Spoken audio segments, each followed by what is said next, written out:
الله أكبر الله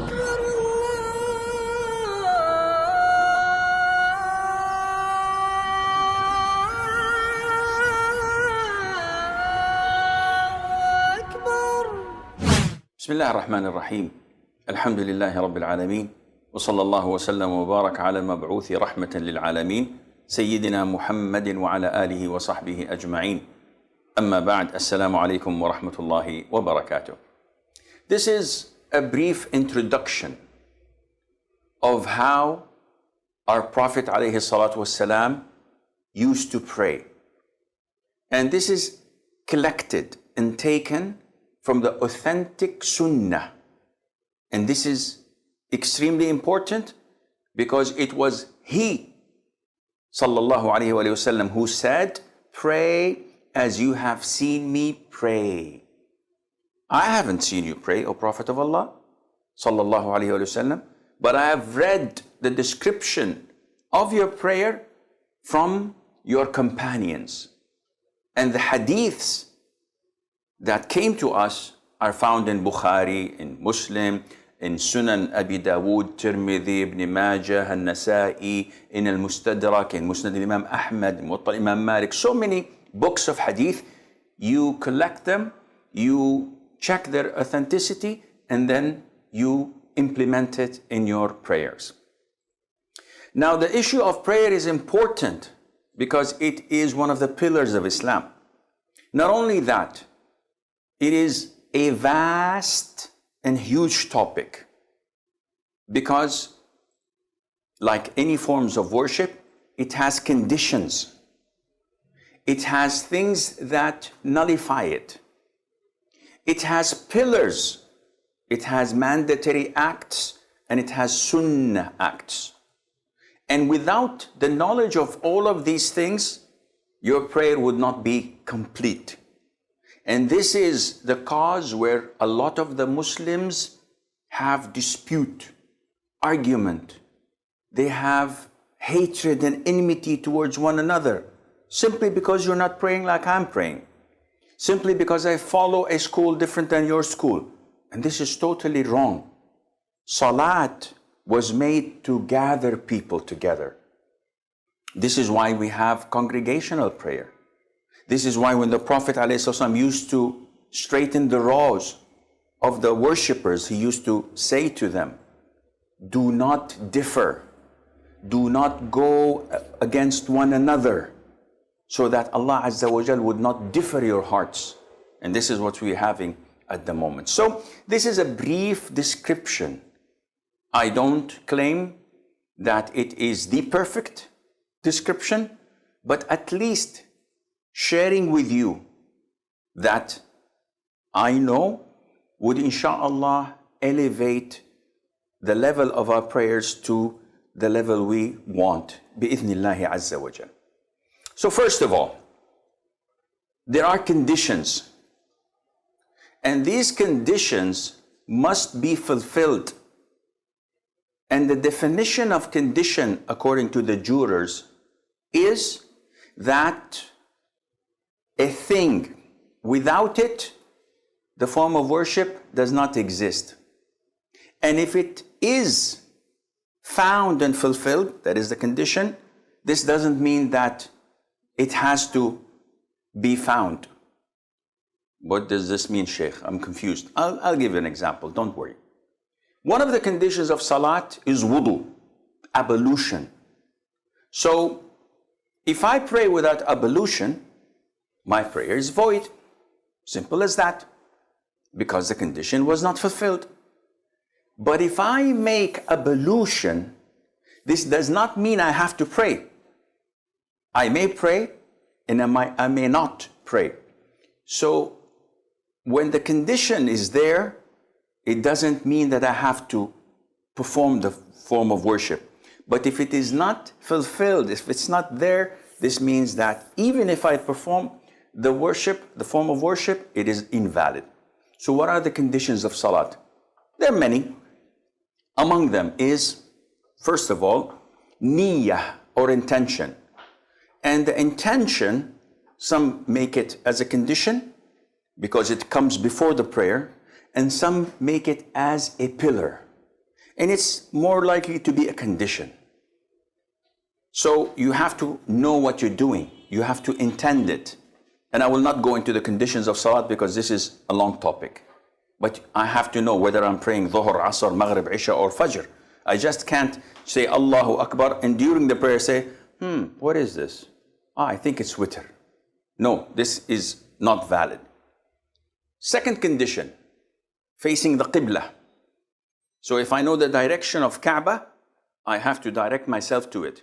If I know it's there and I direct myself this way, then my prayer is invalid. Third condition is the entrance of the time of prayer. So I want to pray Maghrib and I can see the sun is about to set or half of it has disappeared and I say Allahu Akbar, your prayer is invalid. Why? Because the sun has to completely set and disappear for Maghrib to be due and you can't pray before the time is due. Condition number 4, to cover your awrah. So for a man, I have to cover from the navel to the knees. This is my awrah. This is the private part that must not be shown. Without it, my prayer is invalid. Number 5 is to have purity. And purity is divided into 2 types. Wudu, which is uplifting the status of impurity. Or ghusl, which is uplifting the major state of impurity, the ritual impurity. This is number 1. Wudu or ghusl. Number 2, purity of my body. No najasa, no impurities on it. Purity of my clothes and purity of the spot that I'm praying on. Three types. These are the conditions. You can look for more details in the books of fiqh, but this is something you have to understand and know. Without it, your prayer is invalid. So be careful. We come to the prayer. I want to pray now. What do? I fulfill the conditions. Okay, my awrah is covered. I have wudu. I'm facing the qibla. The time is due for prayer. So what do? I intend. And how do I intend? Intention is in the heart. It's not something that you verbally say.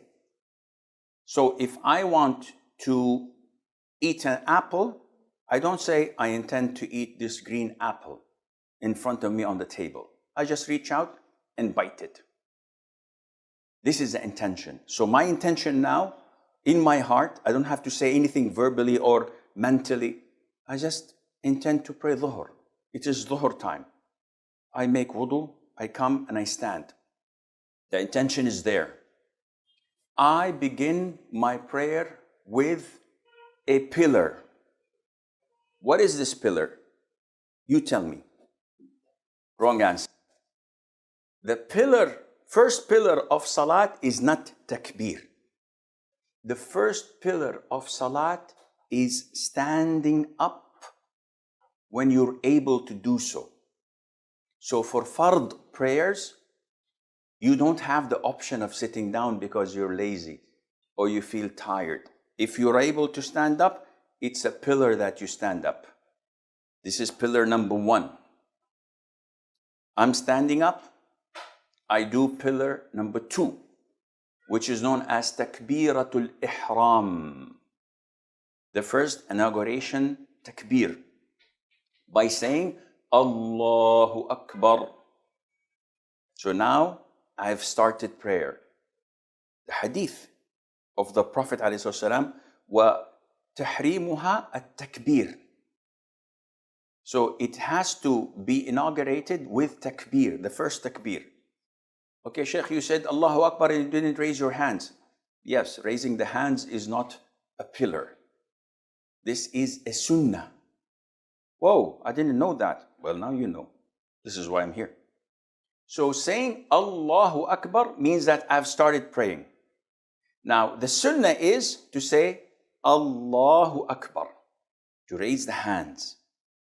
If I don't raise the hands, sunnah is gone.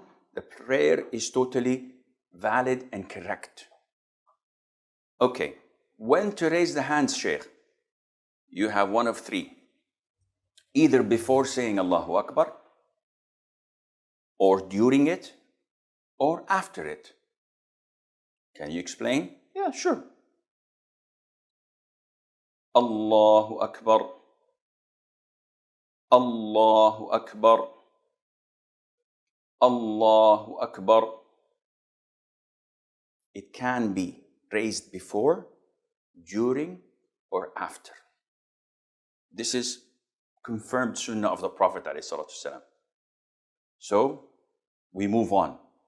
When I say Allahu Akbar, raise my hands, the sunnah is to put the right hand over the left hand on the chest, as per the hadith of Wa'il ibn Hujr, may Allah be pleased with him. And this was a confirmed sunnah of the Prophet ﷺ to place the right hand over the left on the chest. Well, the chest itself is an issue of dispute, because some authenticate the hadith, some don't. And those who don't differ whether to put it on the belly or to put it underneath the belly. But the most authentic is to put it on the chest. It's from here to here. So you put the right hand on the left hand on this chest while in the standing position. Underline, highlight with yellow, bold font. Why? I'll come to discuss this with you, because the hadith, when describing the Prophet's prayer, ﷺ, they used to say that he used to put the right on the left hand in the standing position. So now I'm standing. Let's begin from scratch. You look at the place of your prostration. You don't look at the chandeliers and look at the people around you. Everything is fine. No. You're praying. Look here. Look there. I asked Allah's Messenger, peace and blessings of Allah be upon him, upon looking hither and thither in prayer. He replied, it is a way of stealing by which Satan takes away a portion from the prayer of a person. Sahih al-Bukhari. Narrated Anas bin Malik. The Prophet, peace and blessings of Allah be upon him, said, what is wrong with those people who look towards the sky during the prayer? His talk grew stern while delivering this speech, and he said they should stop looking towards the sky during the prayer. Otherwise, their eyesight would be taken away. Narrated by Sahih al-Bukhari. You're facing Allah Azza wa Jal. So you stand in submissiveness and humility, expressing your poverty, and you say, Allahu Akbar. Where do I raise my hands? Two hadiths. One next to the shoulders, one next to the ears. So how do I understand this? It's very easy.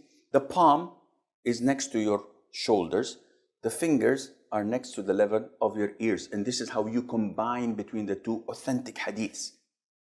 So it is not like Allahu Akbar as people say, or Allahu Akbar as people do. This is all wrong. It is not Allahu Akbar. No, it is this way. So the palms next to the shoulders, the fingers are next to the level of the ears, facing the Qibla. You say Allahu Akbar, looking at the place of your prostration. Where do I put my forehead? I look at it whenever I am in the standing position. So it's always like this. Then I place my right hand over the left hand on the chest. And there are two ways of doing this. Look at my fingers. This is my wrist, my palm, and my arm. It's in between, like this. So this is one way of doing it. The other way, which is also authentic of doing it, is grabbing my wrist like this. So I'm grabbing it. Some people want to make something in between, so they do this. And this is wrong. Either you put the whole palm of your hand with the fingers on the arm, wrist, and hand, or you simply grab your wrist, left wrist, like this. So what people do like this is totally wrong. Some brothers from Africa do this, and they tilt themselves. What are you doing? They said, we're preserving the heart. When was the last time you took an x-ray? Maybe your heart is on the right. Then we have a problem. Where are you getting this from? The sunnah is to stand idle, in the middle, not to the left, not to the right, as the Prophet used to pray, alayhi salatu wassalam. Capish? Move on. Do the takbir, put the right on the left, on the chest, and you don't have to put it like some of the brothers do this. This is extreme. Some of the brothers, maybe Allahu Akbar. This is too loose. Some of the brothers say Allahu. This is too extreme. Follow the way of the Prophet ﷺ. Be moderate. And don't make an issue of it. Some brothers say Allahu Akbar, and they pray like this. And you start, what are you doing? I'm following the school of so-and-so. No, this is wrong. Akhi, what, is it wajib? Is it mandatory? No. Is it a fard? A rukun? A pillar? No. It's a sunnah. So don't fight over things that are sunnah. Prayer is more important than fighting over such issues. Finished? Okay. What do?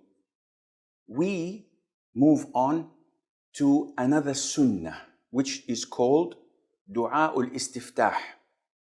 So Du'a ul-Istiftah, there are different variations. One of the most easiest and popular, Subhanak Allahumma bihamdik, Tabarak asmuk, wa ta'ala jadduk, wa la ilaha ghayruk. Very easy. This is a sunnah. If I skip it, do I have any problem? No problem.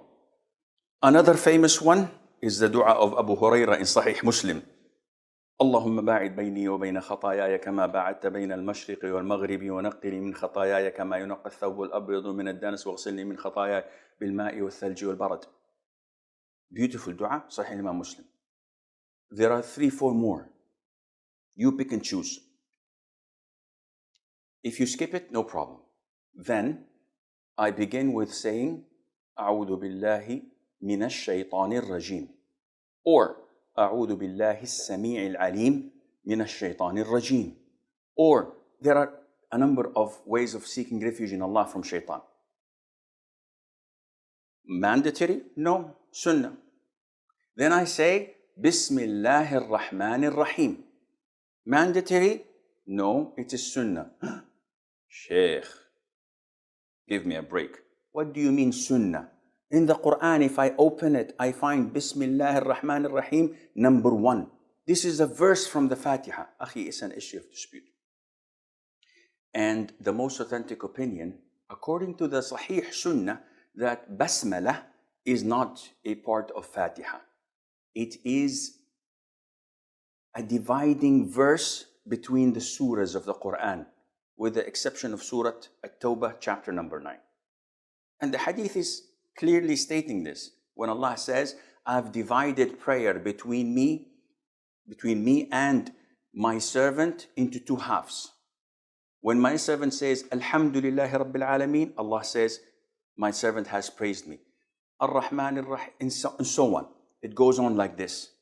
So Allah did not mention Bismillah ar-Rahman ar-Rahim, which means it's not part of the Fatiha. But this is another topic, maybe we will discuss it later on. Then I begin in one of the pillars of Salat, which is Al-Fatiha. So I say, Alhamdulillahi Rabbil Alameen, Ar-Rahman Ar-Rahim. I say each ayah and I stop and I pause. Not Alhamdulillahi Rabbil Alameen, Ar-Rahman Ar-Rahim, Maliki Yawmiddin, Iyaka na'budu wa Iyaka nasta'een, Uhdina as-sirata al-mustaqim. I ran out of breath. If I were younger, I would have continued the whole surah. This is permissible, but it is not the sunnah. The sunnah is to stop at the end of each verse with a pause. And this is why when we pray, we don't find the taste and beauty of it, because we want to rush things. While if you say, Alhamdulillahi Rabbil Alameen, Ar-Rahman Ar-Rahim, Maliki Yawmiddin, you find that there is tranquility, submissiveness, khushu' in your salat. You get closer to Allah Azza wa Jal. I finish Fatiha. This is a pillar.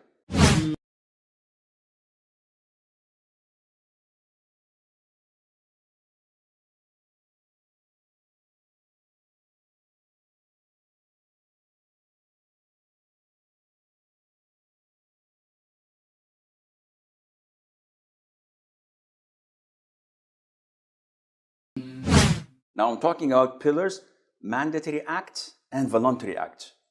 Once I finish the Fatiha, I can go to ruku'. Whoa, Sheikh, wait. There's a surah afterwards. I know there's a surah afterwards. This surah is a sunnah. You're kidding me. No, I'm not. There is a surah after the Fatiha, but it is a sunnah. So if I say, وَلَضَّالِّينَ آمين Allahu Akbar, in Fajr, my prayer is valid. I didn't know that. Now you know. If I say it in Maghrib, it's valid. If I say it in Isha, it's valid. The sunnah is to recite a surah afterwards, or a verse as a minimum. And the sky's the limit. Interesting. So I recite a surah afterwards. قُلْ يَا أَيُّهَا الْكَافِرُونَ. I finish that, then I go for ruku'. One question, Sheikh. Yes. After I say غَيْرِ الْمَغْضُوبِ عَلَيْهِمْ وَلَا الضَّالِّينَ آمين, should I pause so that the people behind me can recite the Fatiha? So I say وَلَا الضَّالِّينَ آمين.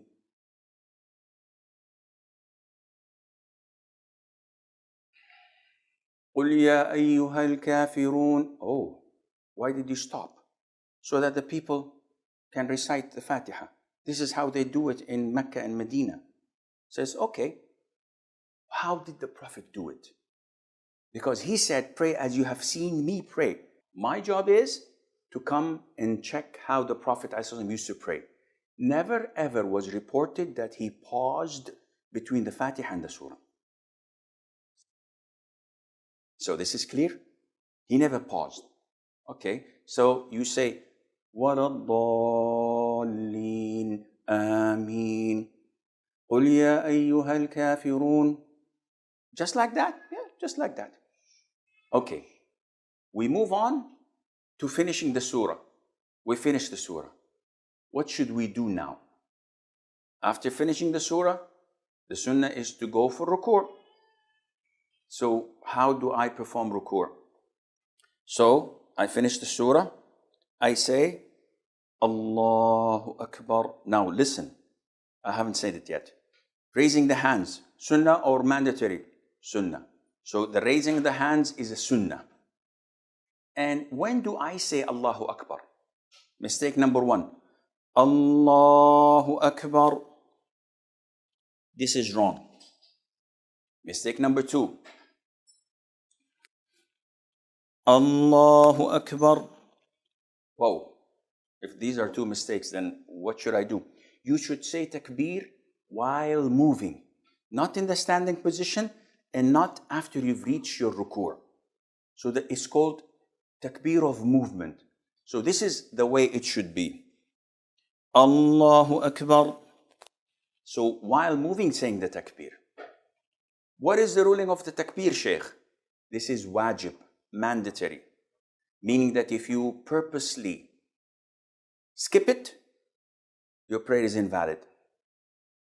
And if you skipped it out of forgetfulness or an error, you have to compensate this by sujood as-sahw.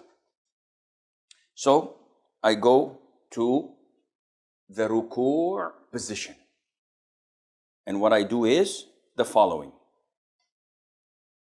Allahu Akbar. Now, in the ruku' position, I have to do the following. Number one, my palms of the hands are spread and grabbing my knees like this.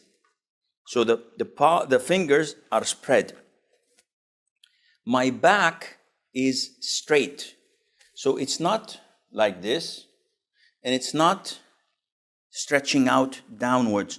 The sunnah is to keep your back straight, as if someone puts water on it, it will remain. It would not spill. I don't know how bad I'm doing this or how I'm doing this. I don't see myself, but I try my level best to do it according to the sunnah. The head, as described in the hadith, should not be pointed up like this, and it should not be tilted down like this. So it should be normal way of doing it. So this is the ruku'. Now you ask me, where should I look, Sheikh? It's an issue of dispute. Sheikh al-Albani says, in the standing position, we were told to look at the prostration spot. But in the ruku', there is no mentioning of that, which made some scholars say, you should look at the spot of your sujood, prostration, like Sheikh ibn Uthaymeen. But this would be proven to be difficult, because if you do this, when you're doing ruku' and you're looking at the position of your prostration, you will find that your head is a bit tilted. So Sheikh al-Albani says, either you look between the area of your prostration and your feet, so in the middle, or you look between your feet, like so.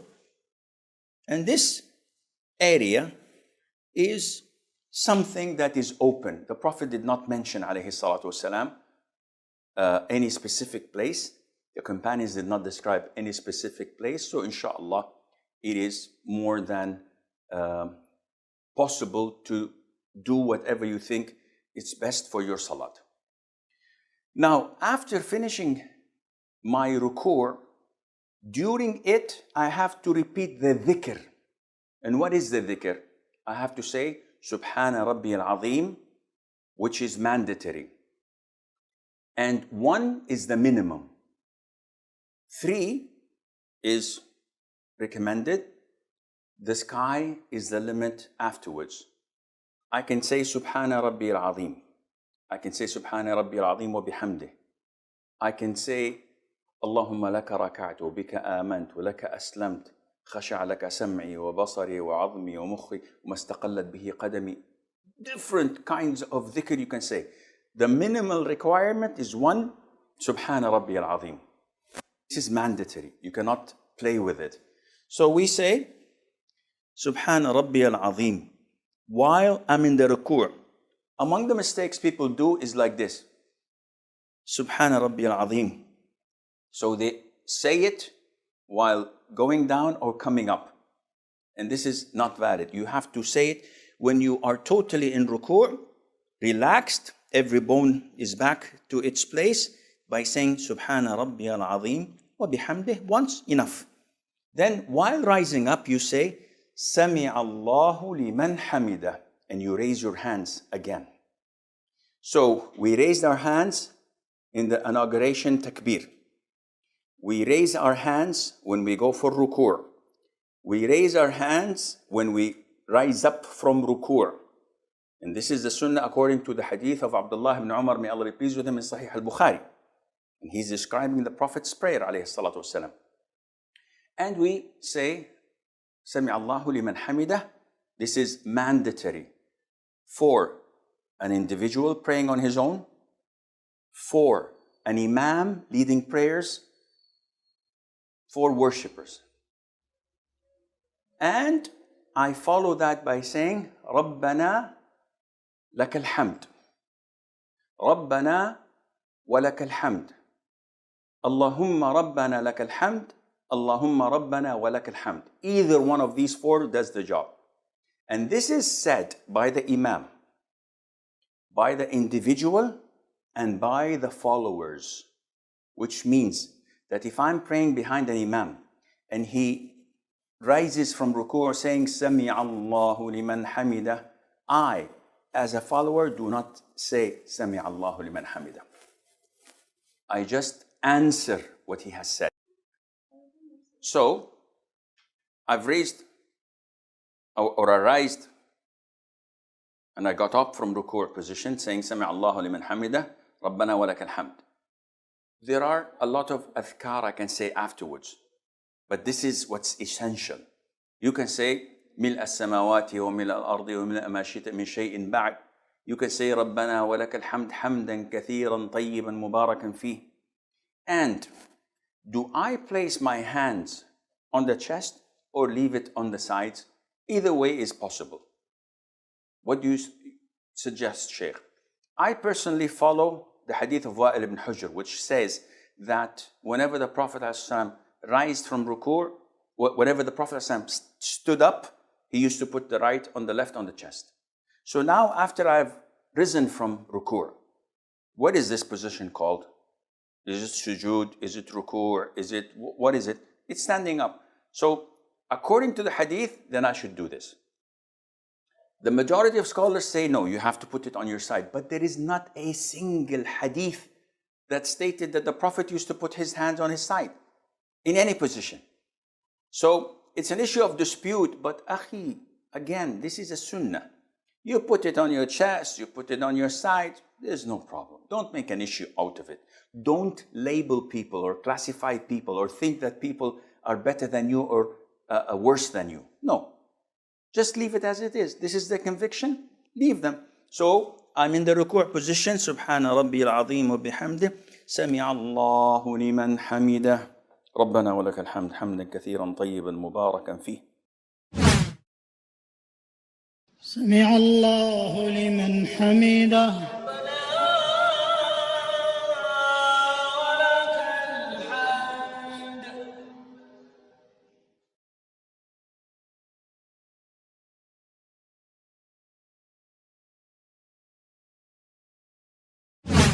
This is my standing up from ruku'.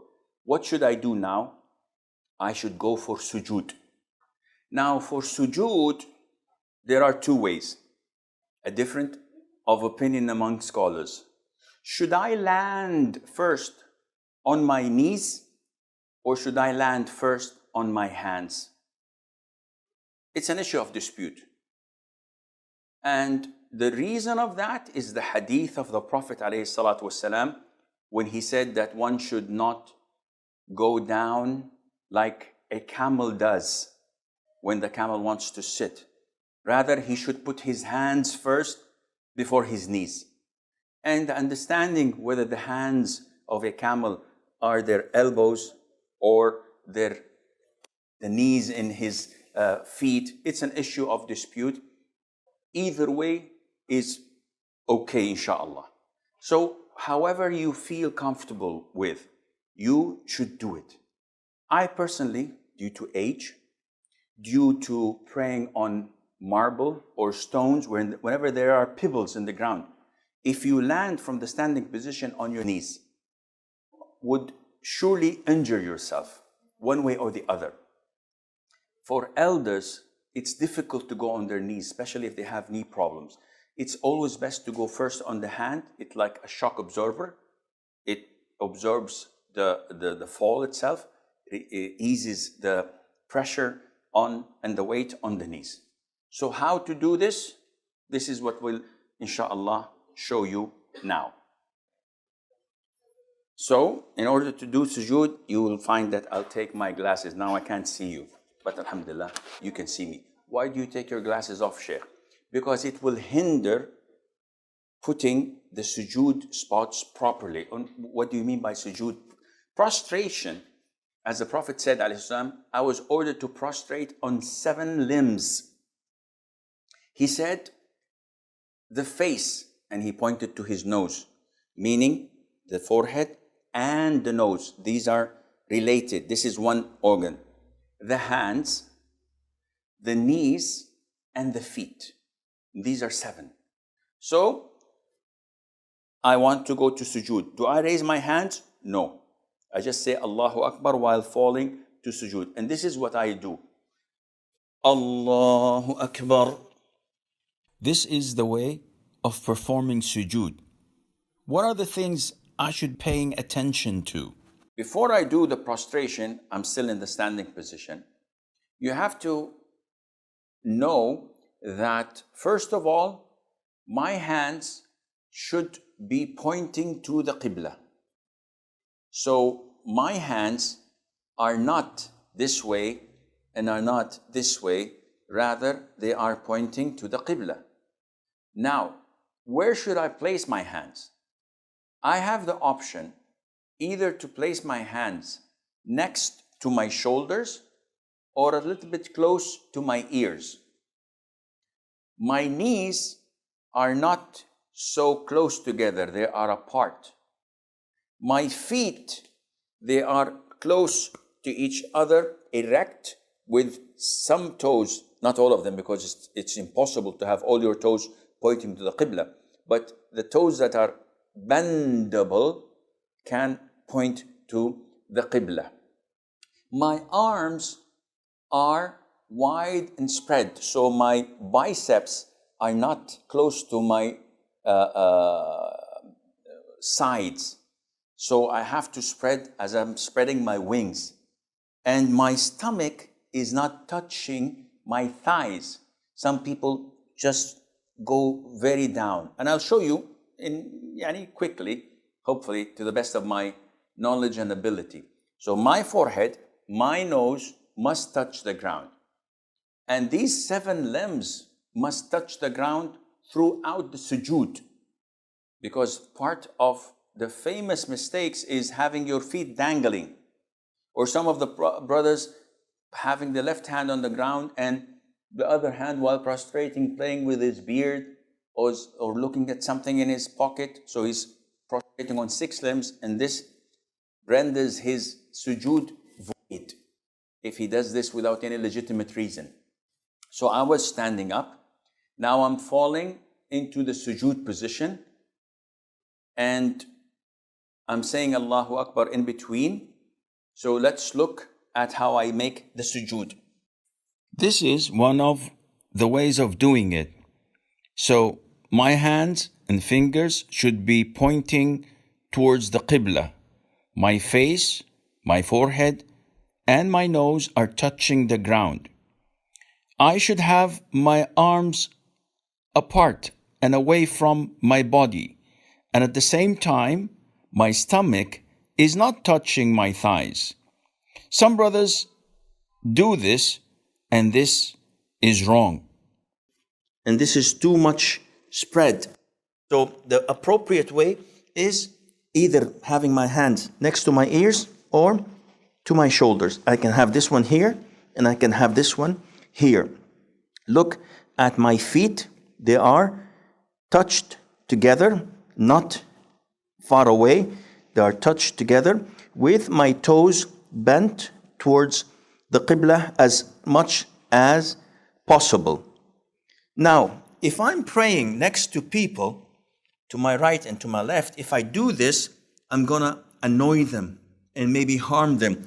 So it is permissible when you are in a tight position to put your elbows on your thighs or inside.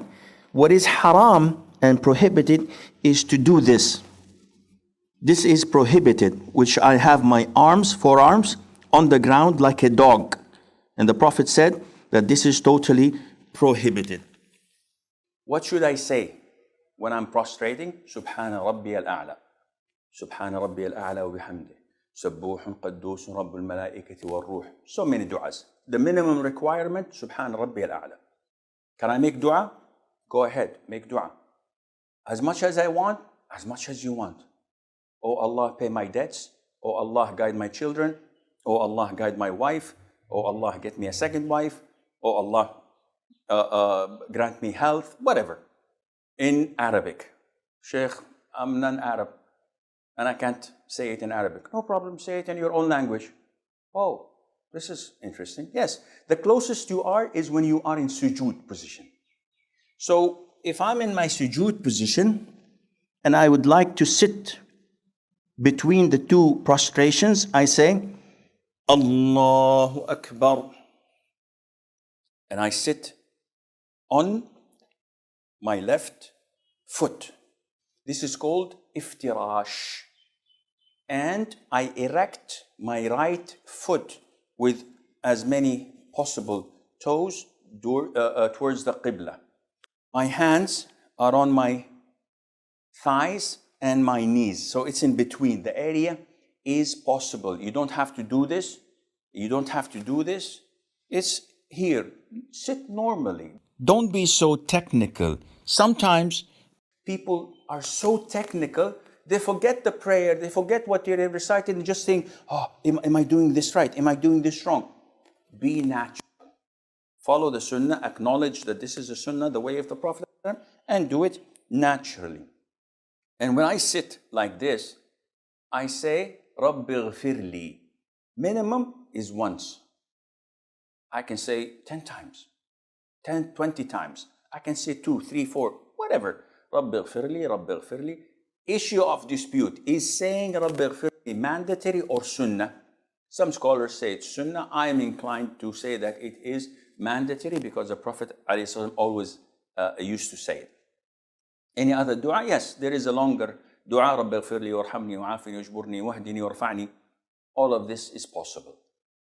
This is the prostration or the sitting between the two prostrations. It's called iftirash. And if you would like to show it from behind, I'm sitting on my left foot and my right foot is erect. This is the sunnah. Sheikh, I have problems with my right foot, so can I put it down like this? No problem. Sheikh, I'd like to sit with 2 feet on one another because this is the only way I feel comfortable. No problem. Your prayer is valid. You will lose the reward of the sunnah. But your prayer is totally valid, akhi. No problem. Not only that, Abdullah ibn Umar, may Allah be pleased with him, at the end of his time, he used to sit cross-legged. And when some of his companions followed him, he said, no, this is not the sunnah. I'm doing this because of my knees. You should sit like the sunnah. But the position is what? Sitting. So no matter how you sit, the right thing, but the more you are following the Prophet, the better it is for your reward. I must do a second sujood. And it's the same format. I say, Allahu Akbar. The same thing exactly, Subhana Rabbil A'la. Now, after I finish my sujood, I have to rise up to the second rak'ah. There is a sunnah that is called Jalsatul Istiraha, where I stand up. Before I stand up, I give a small pause. And then I say, Allahu Akbar. So when standing up, one should not stand with 4 fingers between the 2 feet, like some schools of thought say. And you go to the masjid and you find the people standing like this. What is this? If you want to answer the call of nature, go ahead, but don't come to the prayer when you're this tight. So this is, the way I'm standing is wrong. Some brothers, when they want to come and pray, they do this. Why? He says, the one on the right is far away from me, and the one on the left is far from me. And the brothers is doing this and doing this. Akhi, what are you doing? This is done in karate, in taekwondo, but not in prayer. So how should I stand? Stand normally, akhi. The width of your shoulders should be relevant to the distance between your 2 feet. Don't stand like this, because this is not pointing to the Qibla, and don't stand like this, because this means you have to see your orthopedic surgeon, you have a problem with your knees. But stand in a normal way, either like this or a little bit away from each other. Make it natural the way you stand. So I rose to the second rak'ah. Do I raise my hands? No. I simply say Allahu Akbar and resume my second rak'ah exactly as the first rak'ah. And I recite the Fatiha. I recite an optional surah afterwards, as according to the Sunnah. Now, one thing that we need to pay attention to, and 90% of Muslims are doing, unfortunately, it is a mandatory act of reciting the Quran, of making dhikr, of making dua, is to move your lips. What do you mean, Sheikh? If you pray the Fatiha like this, I just said Ameen in my head. I did not move my lips. I did not move my tongue. Your prayer is invalid. Oof, invalid. Yes, it's totally invalid. Why? See, when I think of punching my cameraman in the face, or taking the wallet of the man sitting there and robbing him of his money, I didn't utter it, I didn't act upon it, there is no sin on me. Whatever goes in my mind, there is no sin. Likewise, if I just simply recite the Quran in my mind without moving my lips with it, it does not count. It's just scanning things in my head. I have to say,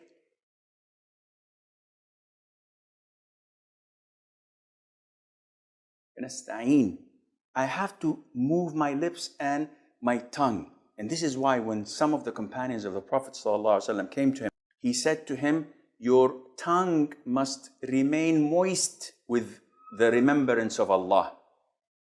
Which means that you have to move your tongue when reciting the Quran, saying Allahu Akbar. The people, they do like this. And they keep on their prayer without moving the lips, and this is totally wrong. One of the things that a lot of the Muslims also make a mistake in is keeping their eyes closed.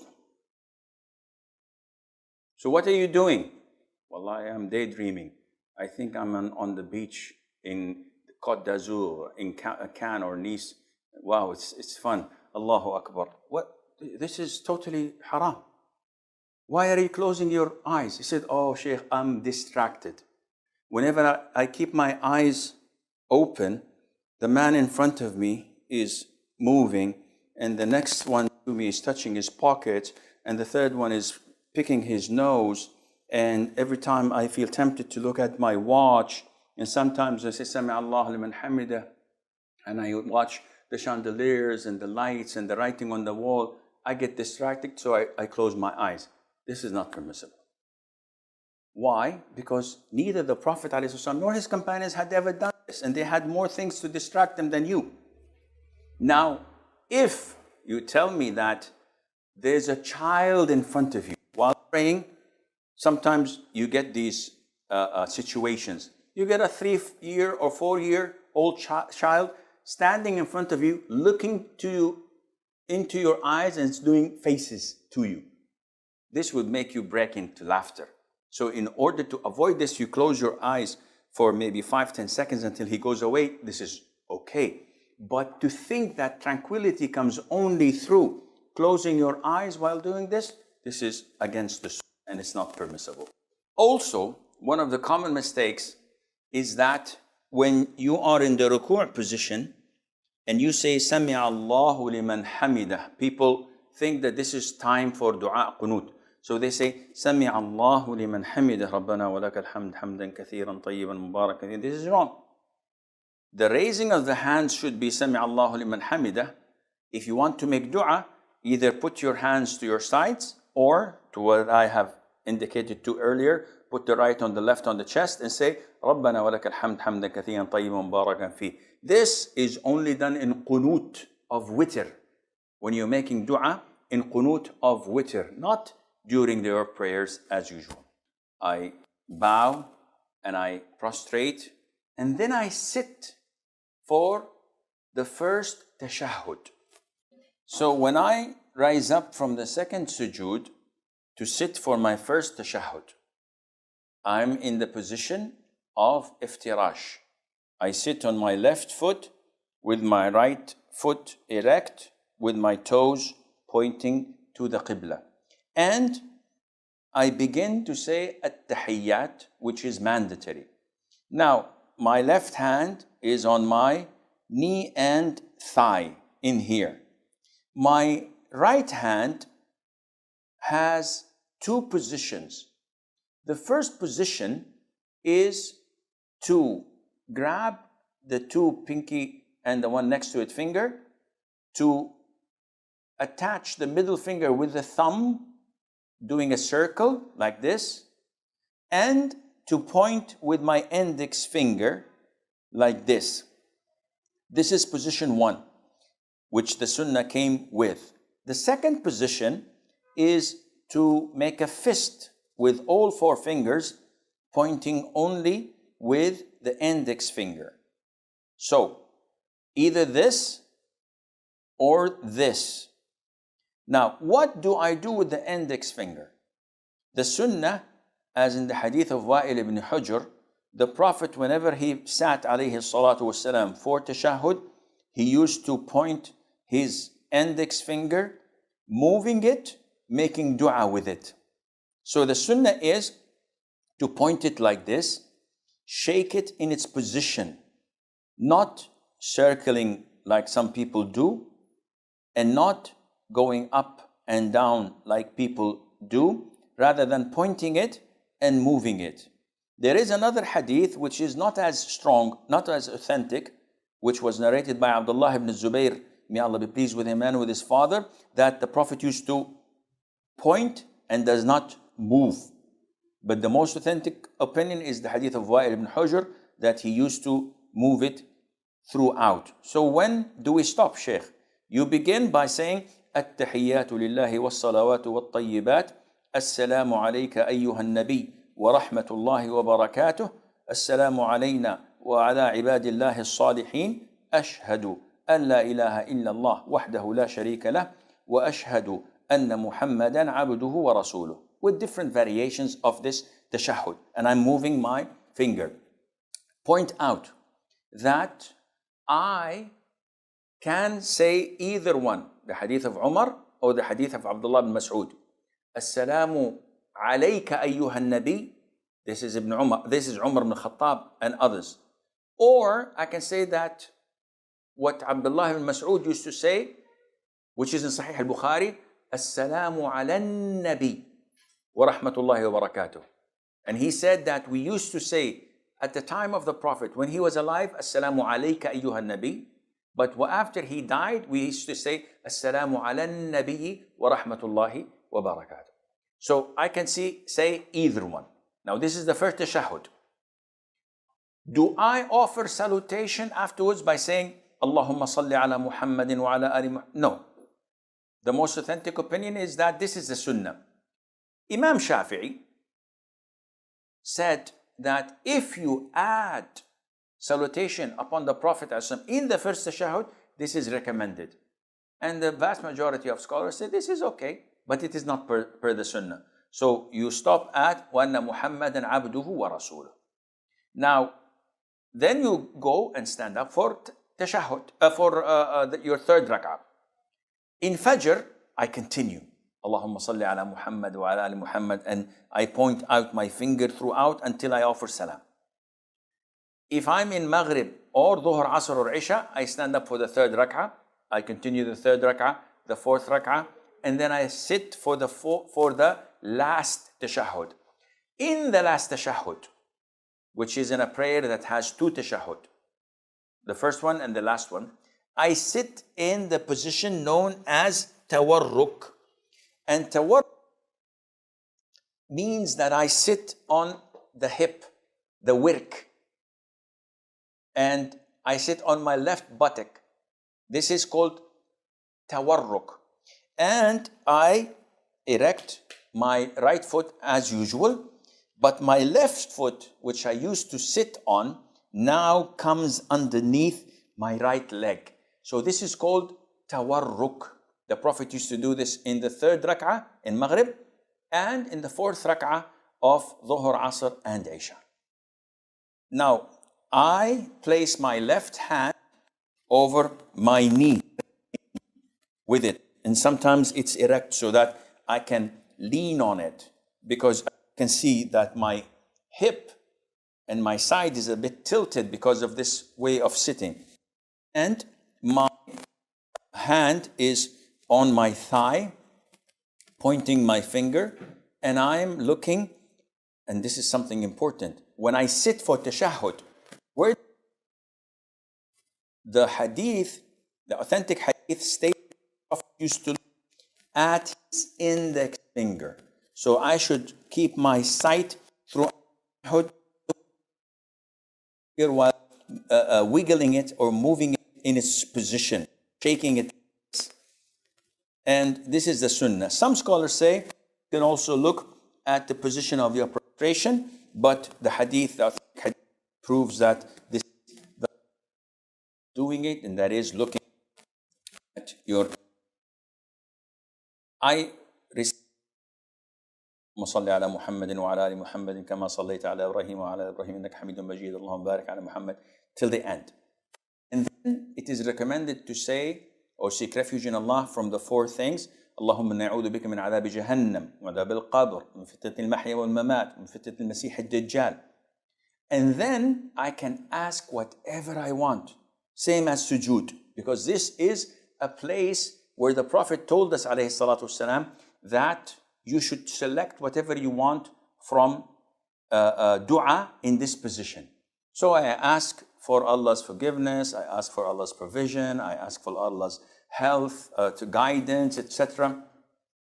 And then recommended to conclude before salam by saying, Allah ala dhikrika wa shukrika wa husni ibadatik. This dua of Mu'adh ibn Jabal, some say it's before salam, others say it's after salam. I'm inclined to say it before salam because this is the time of dua. And then I offer salam. And how do I offer salam? I say, Assalamu alaikum wa rahmatullah. Assalamu alaikum wa rahmatullah. If you notice, I did not pause. I did not say, Assalamu alaikum wa rahmatullah. Assalamu alaikum wa rahmatullah. It's not this way. And it's wrong to say it. People say, Assalamu alaikum and then turn. No, it should be simultaneous. Assalamu alaikum wa rahmatullah. Assalamu alaikum wa rahmatullah. And the sunnah is to make those behind you see your cheek. So you don't say, do this. So they see your cheek, as they reported it in the companions. We used to see the whiteness of his cheek, alayhi salatu salam, to the right and to the left. Among the common mistakes, your hands. In the tashahhud, after you finish, people usually do this. What is this? It's a sign that they have concluded. Who are you signing this for? So while in the tashahhud, they finish the tashahhud and the imam is still praying. So they say, Allahumma inni ala dhikrika wa shukrika wa husni ibadatik. By the way, guys, I'm finished. Some of them in salam, they would say, Assalamu alaikum wa rahmatullah, Assalamu alaikum wa rahmatullah, as if they're giving right indicator, left indicator, they're driving. I think it's part of driving lessons. No, it's wrong. You don't have to do this. You're not turning right or left.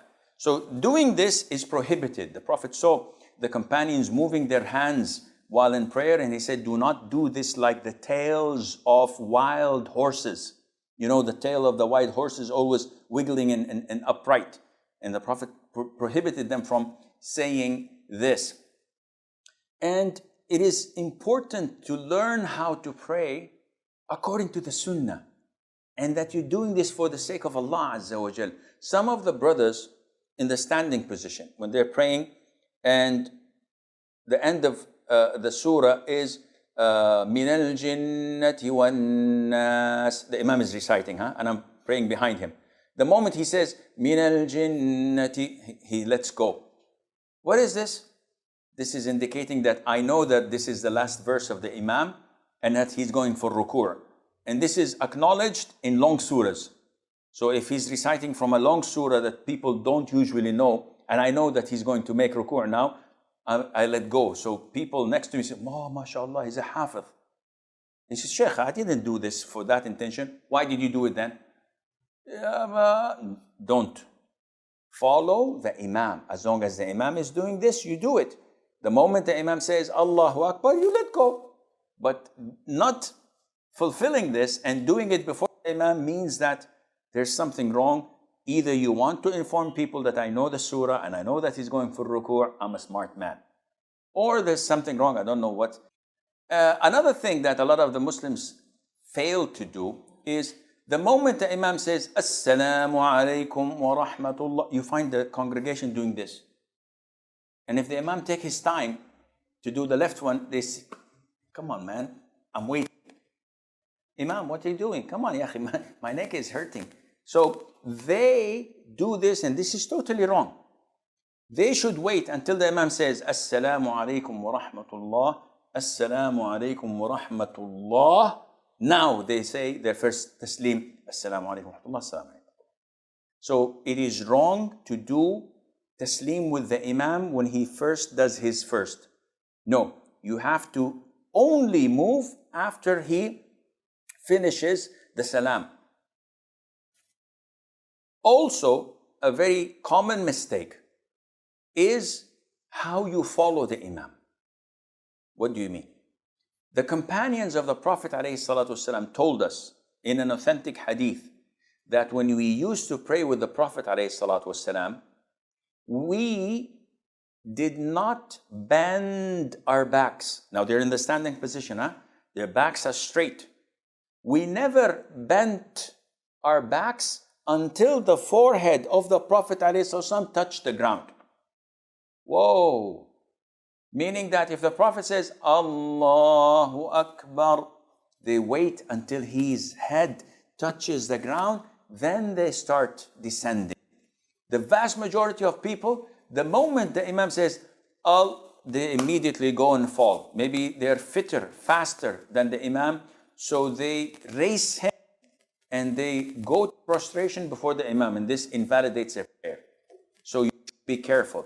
You do not move from the pillar you're doing to the following pillar until the Imam reaches it. So in ruku', he says, Allah, you don't, until he bends. Then you bend. When he says, Sami Allahu liman hamida, once he's erect and standing, you stand up and you cascade this to all of your prayers. Allahu Akbar.